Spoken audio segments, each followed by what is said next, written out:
Mitología y bestiario de Aragón.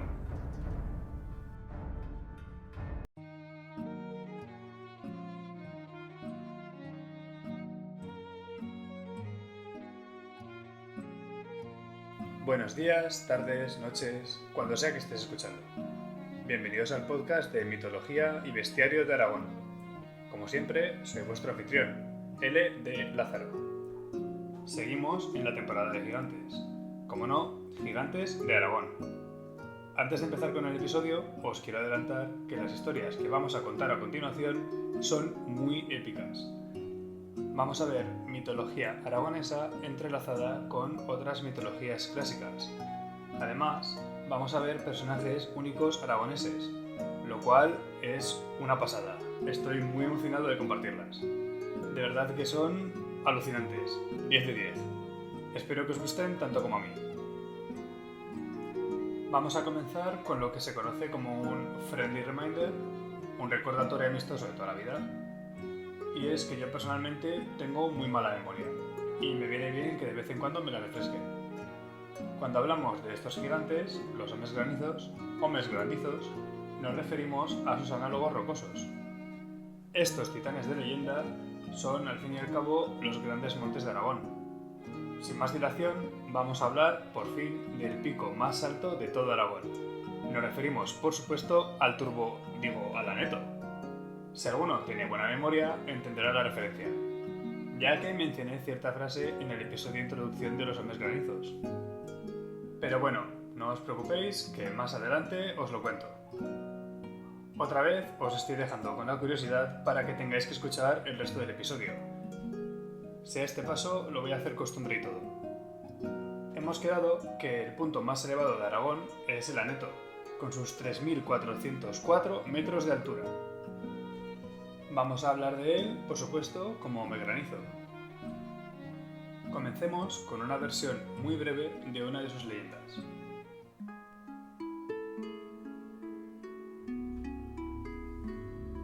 Aneto. Se dice que fue él quien mató a Atlan, el encantador de las cumbres. Lo asesinó por medio de atravesar el viejo cuerpo de dicho ser con una flecha. Como Atlan era una figura muy querida en todo el Pirineo, los cielos decidieron vengar su muerte y enviaron un poderoso rayo sobre el gigante.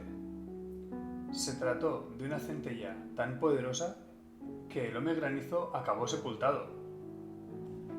Cuando Aneto cayó, ocasionó un gran terremoto y donde había caído surgió la cumbre más elevada del Pirineo, que tomó nombre de dicho hombre granizo.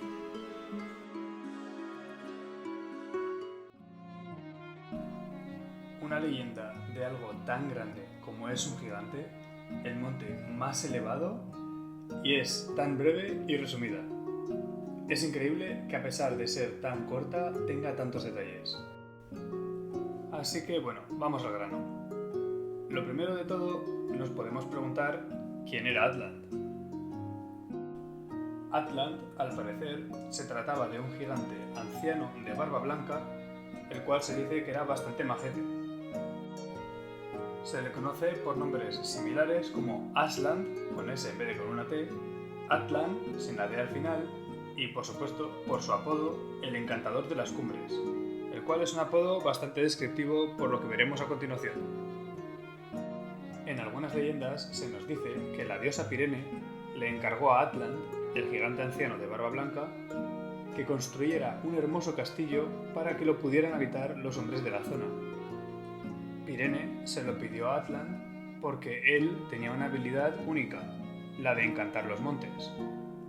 Ya sentó la redundancia, pero es que a mí me dejó flipando. Con su habilidad, al encantar las cumbres, les hacía caminar y moverse a su voluntad. Se trata de una habilidad sin igual y yo personalmente no conozco de otras mitologías que contengan algún ser legendario con un poder tan abrumador. Así que podemos presumir de tener un legado con un gigante tan fascinante y tan único. De hecho, es posible que además fuera él quien organizara los Pirineos para separarnos de los franceses. No es de extrañar que todo el mundo le quisiera. Muchas gracias, Atlan. Tristemente, esta historia comienza con el final de Atlan. y es bastante curioso la forma en la que se le asesinó, ya que Aneto utilizó como arma fatal una flecha. Esto nos da que pensar, ya que podríamos ver a Aneto como un gigante cazador o un guerrero. Quizá se trate de un dios encargado de dichas profesiones o que las simbolice, como en el caso de Artemisa con la caza. Hay un paralelo que no podemos evitar mencionar. Esta historia recuerda a otro mito muy conocido, un dios asesino. La víctima es alguien muy querido por todos y es asesinado por medio de una flecha. El culpable es castigado por todos los demás dioses, en este caso el cielo, para vengar al fallecido y castigar al malvado. Si os recuerda a alguien, quizás sea al mismísimo Loki de la mitología nórdica. En el mito nórdico, Baldur es un dios muy respetado y amado por todos, tanto que Loki acaba consumido por la envidia. Loki es una figura muy compleja, es el dios del engaño. Con toda su astucia, decide jugar una baza bastante arriesgada. Le mete en la cabeza a Frigg o Freya el pensamiento de la posible mortalidad de su querido hijo, Baldur. Freya, presa del miedo, decide impedirlo por todos los medios. Ella consigue que todos los dioses, gigantes y todas las cosas juren y perjuren no matar al dios. Lo juran todos salvo el muérdago, algo tan pequeño e insignificante que nadie se acordó de él a la hora de los juramentos. Los nórdicos, que siempre tenían tiempo para una buena fiesta, decidieron hacer un juego en el cual probarían la inmortalidad adquirida de Baldur. Todos los dioses intentaron herirle en vano, demostrando así el éxito de su madre. Es entonces cuando Loki engaña a un dios ciego, Odr o Odur para los amigos, para que dispare con su arco una flecha a Baldur, una flecha con muérdago. Baldur, tan apenas descubre su talón de Aquiles, acaba muriendo. Los dioses poco tardan en descubrir el plan secreto del dios del engaño y castigan a Loki. Lo encadenan en una cueva y le colocan bajo una serpiente que le escupe veneno. Se trata de un mito muy interesante y con mucho detalle detrás. Podemos ver a los dioses como seres muy complejos y con unas emociones muy humanas. Se deja ver un fenómeno muy conocido como es la teoría de la profecía autocumplida, una de mis teorías favoritas. Está muy presente en la vida misma, pero bueno, yo no he venido aquí a contaros cotillos de mi vida personal. Vamos a hablar de la profecía autocumplida en el caso de Freya. La diosa advierte de un peligro inminente y por ello decide tomar una serie de acciones para evitar que ese catastrófico escenario suceda. Sin saberlo, sus acciones están pavimentando un camino directo a esa pesadilla. Un concepto muy sencillo y muy complejo al mismo tiempo que a día de hoy comúnmente se conoce como autosabotaje. La diosa procura la inmortalidad de su hijo para evitar su muerte, pensando haberlo conseguido. Como en teoría es inmortal, deciden jugar a ese juego que le acaba provocando la muerte. Si no hubiera buscado hacerle inmortal, no habría habido juego y no habría muerto por el muérdago. De hecho, este evento forma parte de la que acaba siendo la teoría de la profecía autocumplida de Loki, finalizando con el Ragnarok. Pero bueno, que esto no es un podcast de mitología nórdica. En el caso del Aneto, la teoría de la profecía autocumplida no está tan presente. Aneto tiene envidia de Atland, pero como tal, Atland no va a causar su muerte o no le va a causar ningún perjuicio. Por ello, podemos ver que a pesar de que el método de asesinato fuera el mismo, la finalidad era muy diferente. Otra diferencia clave es que Aneto sí que asesina de forma directa, con sus propias manos, al dios querido por todos. Mientras que Loki no se mancha las manos, él utiliza una serie de engaños y a alguien que dispare en su lugar, pero realmente sigue siendo el culpable. En común tienen que a ambos sí que les alcanzó su castigo. Los castigos difieren. Loki es torturado, pero sigue vivo. Aneto recibe un golpe de relámpago y acaba siendo sepultado. Como resultado de su caída se genera el propio monte que vemos hoy en día. Es decir, Aneto pierde la vida al instante. ¿O no? Y es que esta versión de la leyenda no especifica si vive o muere. Nos indican que acaba sepultado, un tanto como la titanomaquia, como si se tratara de un titán encerrado en el Tártaro.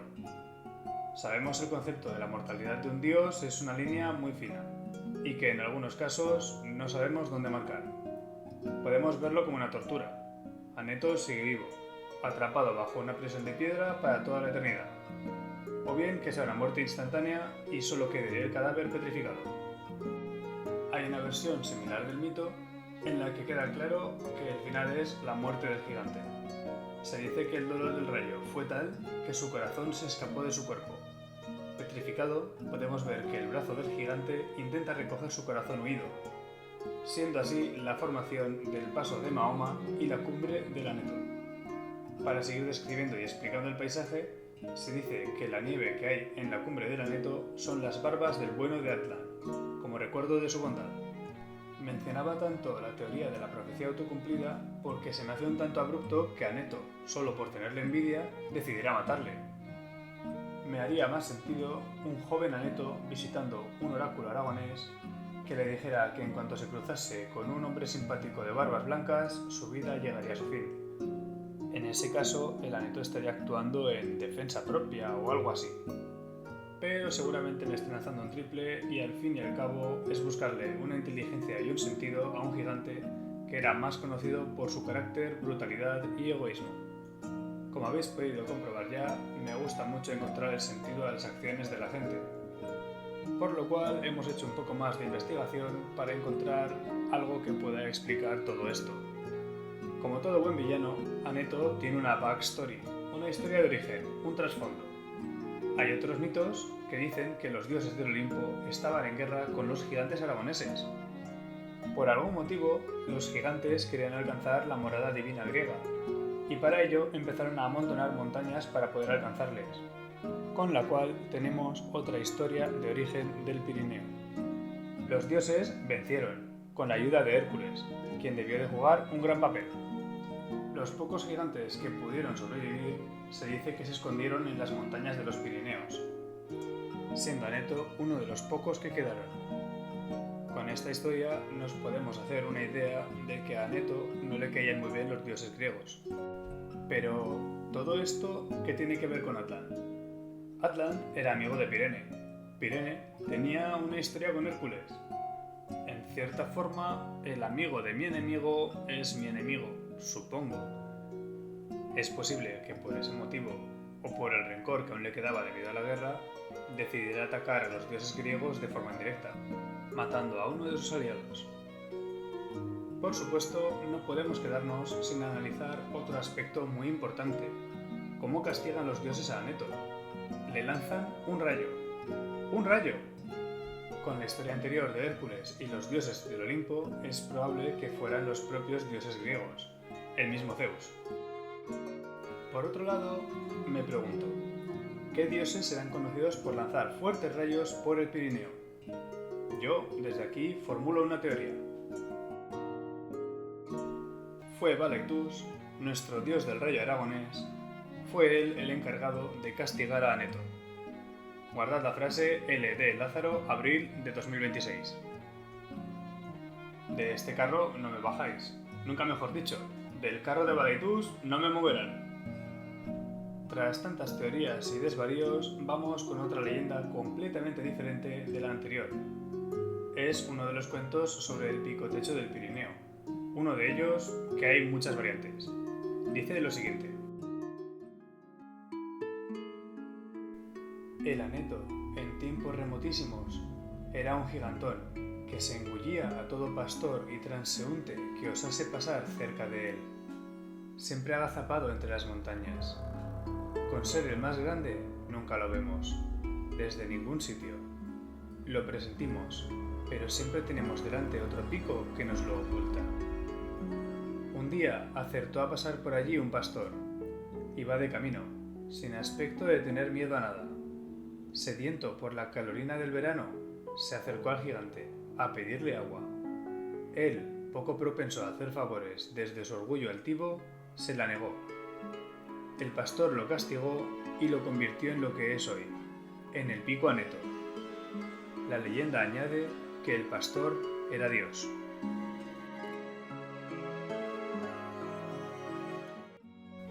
Esta historia la contó Rafael Andolz en Los Cuadernos Alto Aragoneses, en el volumen 47 del Diario del Alto Aragón, en 1987. De nuevo, se trata de una historia muy breve de la cual podemos comentar muchas cosas. Así da gusto. Antes de analizar esta historia y comentar pequeñas variaciones con historias similares, vamos a hablar de lo que sucedió antes de este encuentro de Aneto con Dios. Al fin y al cabo es importante el contexto de por qué llegaron a convivir los gigantes con los hombres. Hay otra leyenda alternativa al origen de los Pirineos. Esta leyenda es muy potente y da para otro episodio del podcast completamente aparte. En resumidas cuentas, es la historia del trágico amor de Hércules y Pirene. Esta relación fatal acaba con la muerte de la diosa Pirene en un gran incendio. Para honrar su memoria, Hércules decide apilar piedra a piedra los Pirineos, unos montes que sirvieron de mausoleo natural. Pirineos, Pirene, de ahí viene el nombre. Y sí, la respuesta es sí. Pirene es la misma diosa que antes, la amiga de Atlas. Y de nuevo, sí, Hércules, otra vez. El famoso semidios que ascendió a los cielos tras los 12 trabajos. Pero bueno, que este no es un podcast de mitología griega y esa historia la dejaremos para otra ocasión. Ya tenemos ahora el contexto de la convivencia, por lo que vamos al grano. Después de ese gran incendio, llegaron los hombres y los gigantes. Los gigantes estaban ocultos porque eran seres temidos y los dioses les odiaban. Por ello, como estaban exiliados, muchos gigantes eran pastores y vivían escondidos en los montes. Aneto también es conocido como un genio de las nieves, maléfico en este caso, ya que se dedicaba a engendrar las peores tormentas en las montañas. Continuemos con la historia. Aneto, o Netú, como se le conoce en muchas variantes, se encontraba en soledad acompañado de su rebaño de ovejas. Nadie con 2 dedos de frente osaba pasar por allí, pues a cualquiera que pasara le devoraría o arrancaría una peña y se la lanzaría, el cual es un rasgo muy común entre las ciclópeas criaturas a lo largo de cuentos de hadas, mitologías. Siempre vemos algún cíclope, gigante u ogro devorando a los hombres o lanzándoles piedras. Hay una frase en la leyenda que es realmente una descripción geográfica de la zona. Siempre agazapado entre las montañas. Con ser el más grande nunca lo vemos, desde ningún sitio, lo presentimos, pero siempre tenemos otro pico delante que nos lo oculta. En este caso es una habilidad de camuflaje o sigilo que le viene de fábula si quería esconderse para así sorprender y devorar a los hombres. Que por cierto, esta frase y la geografía es importante y volveremos a mencionarlo más adelante. Hablemos del coprotagonista de Aneto. En las diferentes versiones, el hombre que se le acerca es un pastor, un mendigo o un peregrino. Este le solicita bebida o alimento, a lo que el gigante le responde con una negativa. Con aires altivos le responde: «Suerte que te dejo marchar vivo», pues era conocido por el egoísmo y la maldad. La respuesta del hombre en estas historias suele coincidir. Con calma le contesta: «Tu corazón es duro como la roca, ojalá todo tú se convierta en piedra». Tras este diálogo entre los protagonistas, vemos que Aneto ha incumplido la hospitalidad sagrada de la montaña. En la antigua Grecia, esa ley de la supervivencia se llamaba xenia, el ayudar a otro en necesidad en un paraje tan áspero. Hoy por ti, mañana por mí. En otra versión de este mito, se dice que el hombre que se cruza con Aneto es un viejo peregrino, con pelo y barbas blancas. Un día apareció de la nada, spawneó, que diríamos algunos. Las gentes de Benasque poco tardaron en ver que no era una persona normal, pues podía arreglar cualquier cosa. Le advirtieron sobre el gigante, y este les ignoró, ya que tenía que caminar por allí y el resto pues ya lo sabemos. Sí que suena a un personaje divino, y es que finalmente maldice al gigante y este se convierte en piedra. Sufre un destino similar al primer mito que hemos mencionado. En este mito se le convierte en piedra, en el primero es sepultado. En este mito su pecado es negar la ayuda, mientras que en el primer mito lo que hacía era directamente asesinato. Se trata de 2 mitos completamente diferentes pero con algunas similitudes. Además, es inevitable ver el parecido de Atlant al viejo peregrino. Ambos eran ancianos de cabelleras blancas y también eran muy queridos por las gentes. Teniendo en cuenta las similitudes de los mitos y de los personajes, podemos ver que esta segunda versión del mito es una forma del cuento evangelizado, sustituyendo deidades que se consideraron paganas por el mismo dios cristiano. Esta historia también entra dentro de un arquetipo muy conocido en el cual las figuras divinas toman forma humana y descienden a la tierra para probar a los hombres. Un mito muy similar es el mito griego de Baucis y Filemón. Baucis, que yo sepa, no significa mortadelo en aragonés, pero hubiera sido un buen guiño. En el mito, Zeus y Hermes descienden a la tierra y todo el mundo les negaba asilo, ya que estaban disfrazados de mendigos. Los únicos que les dejaron entrar fueron una pareja de ancianos, Baucis y Filemón, que vivían en pobreza. En esta historia se le castiga a todo el pueblo por medio de una inundación. A los ancianos se les concedió el deseo de morir juntos, como dos árboles entrelazados. Un caso de castigo divino y recompensa. Otro ejemplo mitológico muy conocido es el vagabundo divino nórdico. Odín también se dedicó a probar la moral de las gentes, disfrazado de vagabundo tuerto. Se hacía llamar Grimnir. En una ocasión se presentó ante un rey, el cual le torturó en vez de ser un buen anfitrión. El príncipe le dio de comer. Odín se quitó el disfraz y el rey, horrorizado, fue a salir corriendo. Tropezó y se clavó su propia espada, haciendo a su hijo el rey, castigo divino y recompensa. La conclusión está clara. Si Aneto hubiera sido un poquito más simpático y hubiera pasado la prueba, quizás le habrían ofrecido uno de los mejores puestos de trabajo o una propiedad. En la vida real, las cosas no funcionan así. Por ser simpático en el día a día, no te van a regalar una casa u ofrecer un puesto de CEO en una gran empresa. Pero bueno, al menos intentemos no ser malas personas con quien nos crucemos y mucho menos aún en el monte. Leyendas aparte, el origen del nombre del Aneto tiene diferentes posibles orígenes. Se han confirmado la existencia de restos de antiguos cultos, como es la estela ibérica de Binefar, en la cual se ve presente el nombre de Neitín, el cual se cree una deidad antigua. Existen otras evidencias arqueológicas, como es el bronce de Botorrita, en el cual hay grabadas unas runas celtíberas que citan a Neito, en la provincia francesa del Béarn, la cual es una localidad al sur de Francia, se conoce como Nezou a Aneto, siendo este el nombre de una antigua diosa gala. Bueno, os habréis dado cuenta de que en este episodio los hombres granizos no comparten una historia en común. Entonces, ¿qué pinta aquí el Turbón? Bueno, la frase favorita de este último es: soy el Turbón, el monte más alto de Aragón. De ahí la broma de antes, ya que la respuesta a cuál es el monte más alto de Aragón, efectivamente no es el Turbón, es el Aneto. El Turbón mide unos 2.492 metros, lo cual es casi 1.000 metros menos de altura que el Aneto. ¿Por qué nos miente el Turbón? ¿Acaso está terriblemente acomplejado? Son preguntas que tienen una divertida respuesta. No nos está mintiendo per se, pero tampoco es cierto lo que dice. Seguramente se trate de algo de lo que él está totalmente convencido, aunque tristemente no sea cierto. La respuesta es simple. Se trata de geografía y egocentrismo. El Aneto, como hemos visto antes, es el más alto. No obstante, se trata de un monte un tanto tímido. Está escondido entre otros montes. Es por ello que decíamos que el Aneto, al estar rodeado de otros montes también muy elevados, no destaca tanto frente al resto. Por otro lado, el Turbón es un macizo que se encuentra en solitario, aislado al sur de la cordillera. Se alza de tal forma que parece muy elevado, ya que no tiene otros montes que le hagan sombra. En resumen, seguramente sea que se haya convencido a sí mismo de su propia ilusión o que sean delirios de grandeza.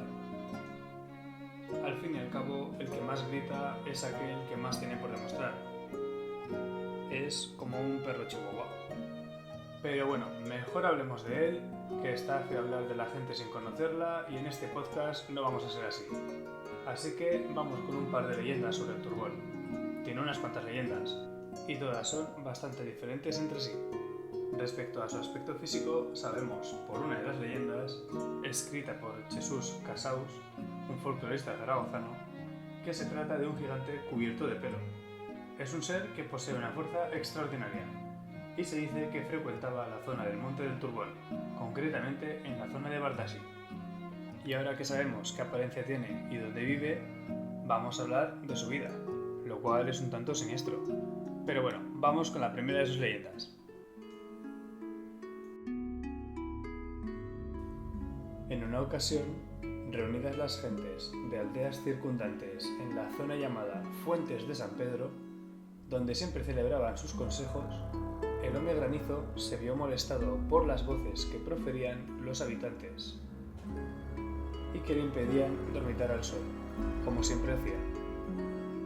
Por eso, presa de un furioso ataque de ira, subió en 2 zancadas a la cumbre del Turbón, levantó entre sus brazos 2 enormes rocas y las arrojó sobre los vecinos, muriendo todos aplastados bajo el peso de la primera roca. Un pastor que contempló la tragedia aseguró que escuchó una voz que provenía de la primera roca en el momento de caer encima de las pobres gentes y que le decía a la segunda roca que bajaba detrás que ya no era necesaria porque ya habían muerto todos aplastados bajo su peso.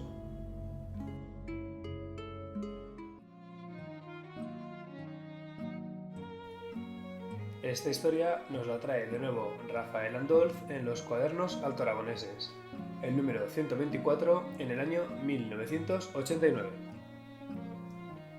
Sin duda, es una de las historias que van creciendo y creciendo en intensidad y en lo absurdo, dejando de un lado el temperamento del hombre granizo, ya que muchos de aquí entendemos lo sagrado que es el sueño y las siestas. Se trata de una respuesta un tanto violenta y desproporcionada. Es como cuando el vecino del quinto nos despierta de la siesta con el taladro un domingo a las 15:27 y no vamos a apedrearle. Espero. Es una leyenda muy curiosa y con una estructura que recuerda un tanto a un cuento de hadas, ya que tiene bastante referencia numérica. Nos especifican el número de pasos que le toma al gigante y el número de rocas que éste agarra. Nos indican que la primera roca ya es suficiente, diciéndole a la segunda roca que no hace falta un segundo impacto, porque el gigante lanza 2 rocas si con una ya era suficiente. Quizás no lo sabía y lanzó 2 por si las moscas. ¿Por qué la roca le transmite ese siniestro mensaje a la segunda si va a caer igual? ¿Por qué hablan las rocas? Pues bueno, son preguntas que quizá podamos responder intentando aplicar un poco de lógica. El gigante no lanza 2 rocas por algún motivo en particular. Seguramente fuera fruto de la mnemotecnia, una técnica de cuentacuentos número 1. Es decir, se utilizan muchos números, tal y como hemos visto. Esto servía en las tradiciones orales, ritmo de la canción, números sencillos, ya que eran pequeños trucos para que se ayudara a recordar las historias. Recuerda un poco al estribillo de una siniestra melodía. 2 zancadas, 2 rocas, 1 roca, 0 supervivientes. Ignoremos por favor que no sé cantar, no volverá a ocurrir. Bueno, eso ha quedado claro. ¿El gigante lanzó esa segunda piedra por maldad? Seguramente no se trate de una respuesta con maldad. Como mencionábamos cuando hablamos de los genios de las nieves, no se trata de seres malos o buenos. Es la fuerza de la naturaleza. Las tormentas o los desprendimientos no calculan, no miden la fuerza justa y necesaria para hacer daño. La montaña está ahí y los accidentes ocurren. El turbón es una representación del exceso de fuerza. No es maldad, es que es tan poderoso que no lo puede ni controlar. Otra forma de ver estas historias es como una forma de advertencia acerca de los desprendimientos. Lo de que la primera piedra hable es mero animismo, la creencia de que todo objeto de la naturaleza posee un alma, una consciencia. El gigante lanza las rocas, pero recordemos también que se trata de un hombre granizo. El turbón no solo es el gigante, también es la montaña. Las rocas que lanza no actúan solo como proyectiles, son extensiones de su propio cuerpo y voluntad. Actúa como una mente colmena petrificada. Con esta historia, el Turbón entra dentro del arquetipo de los gigantes que lanzan pedruscos a los hombres, ya que es un concepto que no se queda solo en Aragón, es un arquetipo bastante universal. Siempre está bien tener uno propio. Es un tanto extraño que me alegre porque tengamos un gigante que se dedique a tirarnos piedras. Pero bueno, ya me entendéis, me gusta la representación aragonesa. En las mitologías vasca y navarra están los Gentilac, gigantes que se lanzaban piedras de gran tamaño de un monte a otro. De hecho, de ahí proviene el deporte vasco del levantamiento de piedra o, lo siento por la pronunciación, arrijasotse. Otro ejemplo sería el Polífemo de la mitología griega, un cíclope que una vez queda cegado por Ulises, le consigue hundir el barco de un pedrazo solo por el sonido. Vamos, que no querría yo jugar a hundir la flota contra este sujeto, además de que seguramente intentaría devorarme antes o después. Tengamos esto en cuenta cuando vayamos de paseo por el monte, que pase lo que pase, no conviene interrumpirle la siesta a un hombre granizo, ya que estos no parecen muy propensos al diálogo. Vamos con otra leyenda un tanto más animada en la que por lo menos no muere nadie.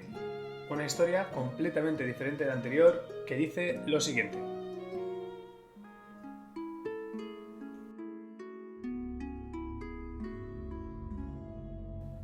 Hace muchísimos años, todos los vecinos de Yert se habían reunido una tarde en la fuente junto al barranco de Rialbo.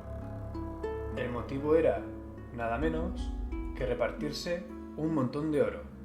Sí, de oro. No se sabe su procedencia, tal vez del contrabando. Estaban a punto de repartir el tesoro cuando, con terrible estruendo, vieron desgajarse una enorme roca del paredón del Turbón, que allí bajaba casi a plomo. Huyeron todos despavoridos. Solo quedó el supuesto maletín con oro para recibir la piedra que justo le cayó encima.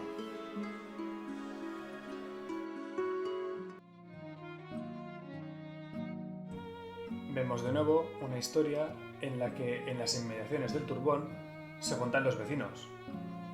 Los vecinos se agrupan por la tarde. Detalle importante el tener en cuenta el horario de la siesta del gigante. En ambas historias una piedra cae, pero en esta historia no especifican que la lanzara el hombre granizo y tampoco murió nadie. Es posible que la lanzaran los contrabandistas, con un pensamiento de si el oro no es mío, no será de nadie. Uno aquí podría apostar que lo hizo el gigante del Turbón, ya que no era la primera vez que le lanzaba una roca a un grupo de vecinos sin ningún motivo aparente. Otro posible culpable podrían haber sido las brujas, quienes podrían haber imitado su malévola hazaña y posteriormente difundir rumores culpando al hombre granizo. Sí, brujas aragonesas. En Aragón hay muchísimas historias de brujas, en la zona del Turbón, Turbo en la Ribagorza. Hay muchas leyendas y misterios. Según se cuenta, el Turbón era uno de sus lugares más comunes para la formación de aquelarres y conventículos. Había también lugares en las cercanías donde se reunían con el diablo en aragonés. Algunos de esos lugares son la Font de las Brisas y la Casa de las Brisas.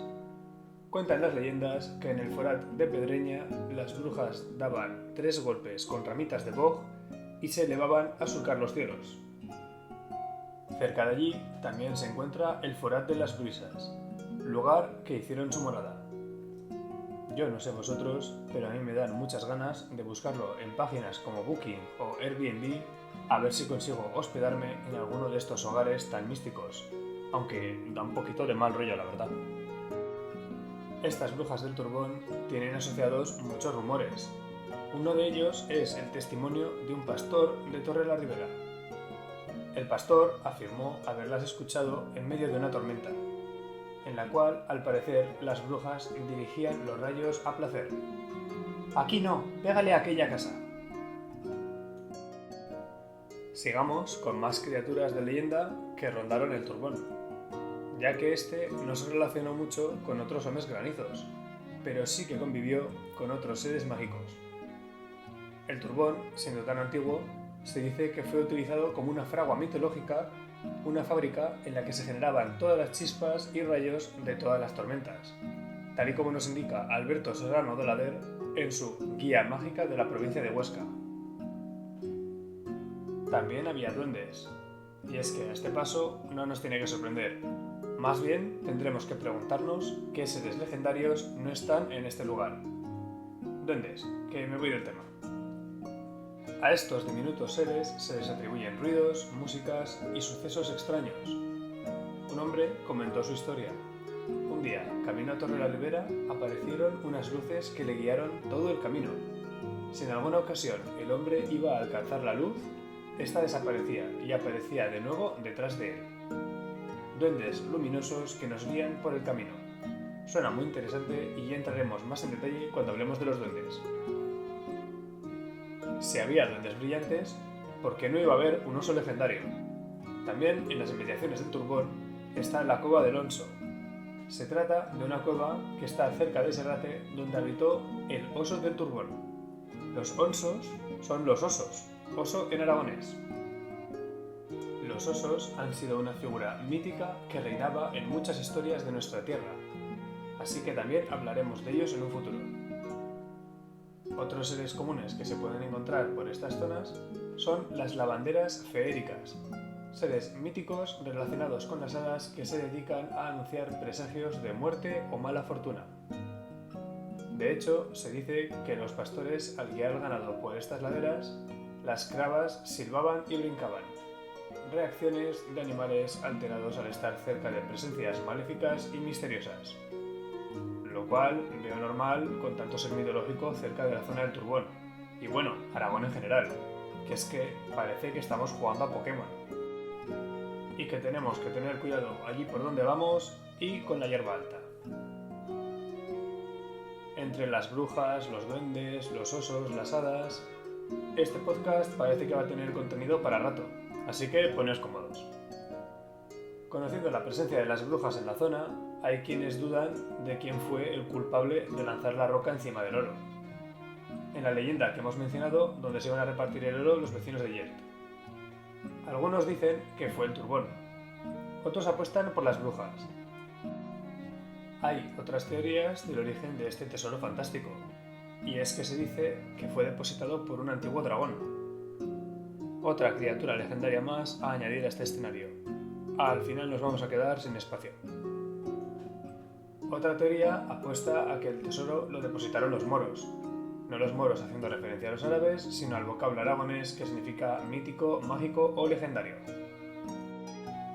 En el presente, los agujeros que se ven en la roca son los esfuerzos en balde de aquellos que han buscado este tesoro. Si es que en Aragón tenemos hasta nuestro propio One Piece. No nos falta de nada. Así que empiece la nueva era de la piratería.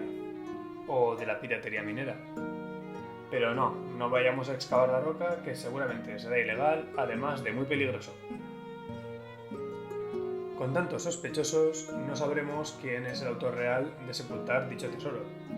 Lo que sí sabemos es una curiosa anécdota que ocurrió en base a ese supuesto tesoro perdido y abandonado. Claro estaba que si le dices a la gente que hay un tesoro tirado en el suelo, en una cueva o bajo una roca, la gente va a tratar de hacerse con él. Tal es entonces la leyenda un tanto más moderna que dice así.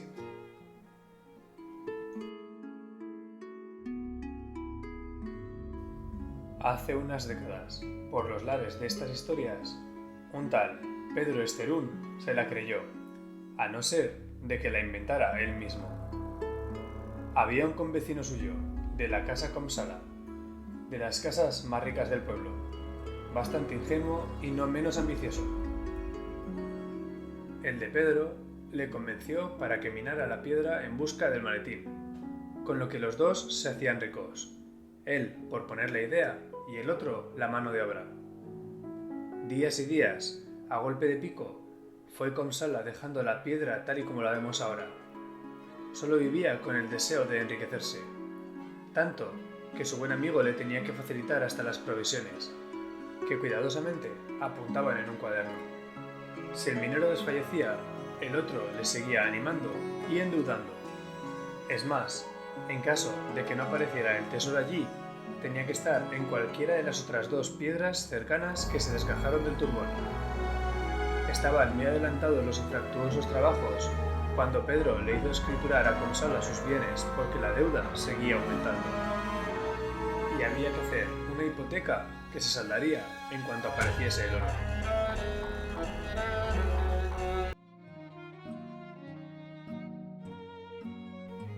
Esta historia nos la trae Jesús Casaus en el Diario del Alto Aragón, a fecha de 14 de julio de 1998. Es una historia que parece más bien una anécdota moderna mezclada con la leyenda, por lo cual hay que cogerlo con pinzas. El desenlace de esa trágica historia es popular. Se dice que el oro jamás apareció. El pobre Comsala quedó arruinado, lo cual es normal, ya que su buen amigo del alma, Pedro, se acabó quedando con todo. Tiempo después, Comsala se fue a vivir a campo. La leyenda sigue y anuncia que la piedra que custodia el oro sigue en su puesto de guardiana, entre el barranco de Rialbo y la pista de Yert. Esta piedra está ahora llena de agujeros. Esta historia nos deja un mensaje muy claro. No hay que creerse todo lo que le dicen a uno. O al menos no invertir todo tu dinero en un solo sitio. No soy economista, pero siempre les he dicho eso de no poner todos tus huevos en una única cesta. La codicia, por supuesto, está presente en esta historia. Comsala ya era rico antes de empezar con la encomienda con Pedro. Un claro ejemplo de que la avaricia rompe el saco, y el brillo del oro le cegó. Sería el equivalente moderno a dejarte llevar por tu amigo el CryptoBro e invertir todos tus ahorros en la nueva moneda virtual de moda que te va a hacer millonario y en verdad es una estafa piramidal. La roca del tesoro. Que sea quien sea el que la lanzase, al fin y al cabo, tuvo entretenimiento para rato, observando a los humanos intentando obtener ese tesoro. Se trata de un maravilloso y claro ejemplo de la codicia de los hombres en forma de leyenda urbana aragonesa. Quizás la tirase el espíritu del turbón al tomar un cuerpo físico, porque hay testimonios de gente que ha visto un gigante rondando por la montaña. Podría ser que la roca sea una propia extensión del gigante, jugando con las ilusiones y sueños de riqueza de las gentes. El turbón, como hemos visto, tiene historias relativamente modernas, pero también historias que datan mucho tiempo atrás. Cuentan que el arca de Noé fue a parar a este monte cuando las aguas del diluvio universal comenzaron a bajar. En este lugar tropezó la barca, y Noé enunció «Ya turba el arca», frase en aragonés, que significa que se había atrancado o atascado el arca. Se dice que ese es el origen del nombre del monte, y hay otras historias antiguas, como hemos mencionado antes, que sitúan las fraguas de los dioses en el turbón.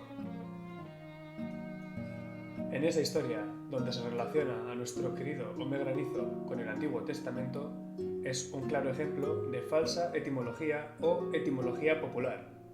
Noé no hablaba aragonés, eso es obvio, pero es un claro ejemplo de que cuando el cristianismo se abrió paso y las historias bíblicas llegaron a nuestra tierra, la gente de la Ribagorza, muy orgullosa de su monte, lo vieron como algo evidente que al ser un monte tan grande, el arca tendría que chocar sí o sí.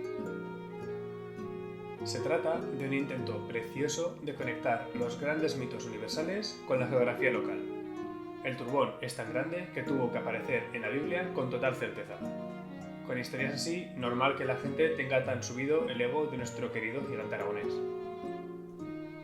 El gigante tenía otras labores además de sus hobbies como era tirar las piedras a la gente. No nos mencionan que fuera un pastor o que estuviera en la guerra mano a mano con Aneto. La labor principal del turbón era anunciarnos las tormentas con soplidos.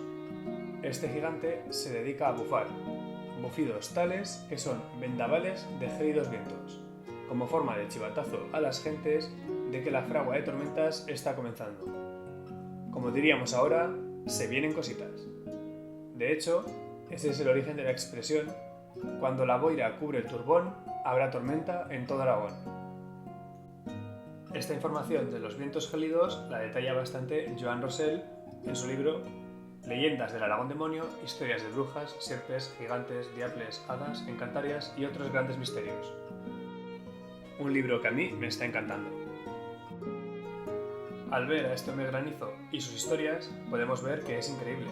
Es el primer hombre granizo que no parece tener relación con sus hermanos, dioses de otras mitologías o deidades en general. Él vivía su vida más cercana a los hombres, lo cual no le hace menos interesante, ya que pedazo de historias nos ha traído al escenario. Para cerrar el telón de este episodio, me gustaría hacer un análogo al que hicieron los romanos con los griegos, ver ese análogo de deidades. En nuestro caso, Culivillas es un análogo muy bueno de Artemisa, ya que es la diosa virgen de la naturaleza y los animales que rechaza a los dioses. Alaitus sería una mezcla de Zeus y Apolo. Aneto se parece bastante a Loki, convirtiendo a Atlan en Baldur. Pirene quizás podría ser Frigg. ¿Y qué pasa con el turbón? Yo personalmente le veo un dios muy terrestre, muy campechano, pero si le tocan las narices tiene muy mala uva. Quizás sea una mezcla de Pan y Baco. Sea como sea, son nuestros dioses y son muy únicos. No les hace falta ninguna comparación. Tenemos unas historias muy interesantes y diferentes de aquellas de las mitologías clásicas. Tenemos un panteón aragonés muy propio y no tan copy-paste como hicieron los romanos. Espero que os haya gustado tanto como a mí. Yo al menos estaba flipando con estas historias tan bizarras, tan únicas y con tanto espectro de variedad. Me despido aquí. Os adelanto que la semana que viene hablaremos del hombre granizo de La Maladeta. Muchas historias trágicas y de fantasmas nos esperan. Tened una buena semana y hasta la próxima.